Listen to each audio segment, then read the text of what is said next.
এইবাৰ বেংগলী প্ৰধান এলেকাত অসমীয়া বিহু কৰ্মশালা। মহানগৰীৰ মালিগাঁও পাণ্ডুত আগন্তুক ৰঙালী বিহু উপলক্ষে অনুষ্ঠিত হয় বিহু কৰ্মশালা। ত্ৰিবেণী সংঘৰ নামৰ গোটটোৰ ফালৰ পৰা আয়োজন কৰা হয় উক্ত কৰ্মশালাৰ। বেংগলী প্ৰধান এলেকাত অনুষ্ঠিত কৰা এই কৰ্মশালাখনে যোৱা 5 বছৰ ধৰি আয়োজন কৰি আহিছে বিহু কৰ্মশালাৰ। প্ৰশংসনীয় বিষয়টো হ'ল যে কণ কণ অসমীয়া ল'ৰা-ছোৱালীৰ লগতে বেংগলী ল'ৰা-ছোৱালীখিনিও আদৰি লৈছে বিহু।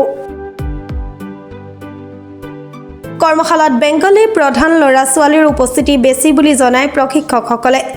কৰ্মশালাখনিৰ প্ৰশিক্ষক আদিত্য ৰাজবংশী আৰু নমিতা দাস। নমস্কাৰ, মই অসমবাসী ৰাইজক আগতীয়াকৈ ৰঙালী বিহুৰ হিয়া ভৰা ওলগ যাচিলোঁ। আমি ত্ৰিবেণী সাংস্কৃতিক গোষ্ঠীয়ে 20 মাৰ্চৰ পৰা 26 মাৰ্চলৈ যি বিহু নাচ কৰ্মশালাৰ অনুষ্ঠিত কৰিছিলোঁ। আজি আমাৰ শেষৰটো দিন। আৰু যদিও বা ত্ৰিবেণী সাংস্কৃতিৰ মই মুখ্য পৰিচালক, সাধাৰণ সম্পাদক আৰু লগতে মই ইয়াৰে প্ৰশিক্ষকো হয়, আৰু যিমান দূৰ পাৰিছোঁ আৰু শুদ্ধ ৰূপত শিকাবলৈ চেষ্টা কৰিছোঁ। ভাল লাগিছে। জাতিক ধৰি কথা ক'ব গ'লে ভাল বেয়া লাগে, কিন্তু ইয়াতে মেক্সিমাম বেংগলী সম্প্ৰদায়ৰ যিখিনি আহিছে, একদম খুব মৰম লগা নাচনি, তেওঁলোক খুব ইমান আগ্ৰহভাৱে লৈছে। অকণমান আমি যদি মোৰ লগত আৰু এগৰাকী মোৰ সহকাৰী আছে, তেওঁ নমিতা দাস, ইমান ধুনীয়াকৈ লৈছে। এবাৰ দেখা দিলে সিহঁতে এবাৰতে বস্তুখিনি আয়ত্ব কৰি ল'ব খোজে।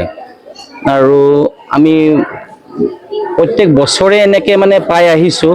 আৰু এইবাৰ কিবা এটা যোৱাবাৰতকৈ মই নকওঁ যে যোৱাবাৰ ভাল লগা নাছিলে, যোৱাবাৰতকৈ কিছু হ'লেও ভাল লাগিছে শিকাই বুজাই।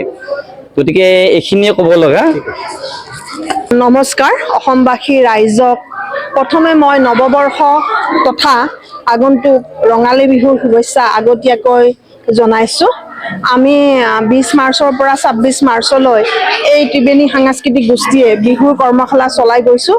আজি আমাৰ বিহুৰ কৰ্মশালা 5 বছৰত ভৰি দিলে, এই পঞ্চম বাৰ্ষিক আমাৰ কৰ্মশালা।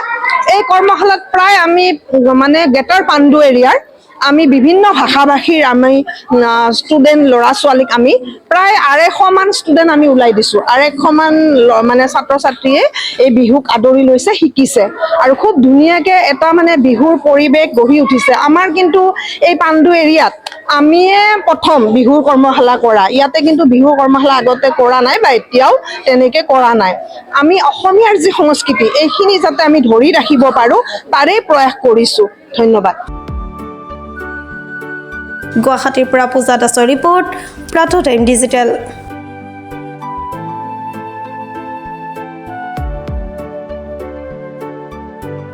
শদিয়াৰ পৰা ধুবুৰীলৈ, বৰাকৰ পৰা ব্ৰহ্মপুত্ৰলৈ সকলোৰে মাজত চিনাকি এটা নাম প্ৰাতঃ টাইম।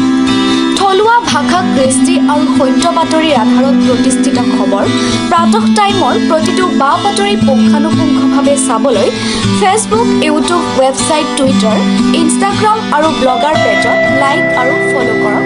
ধন্যবাদ।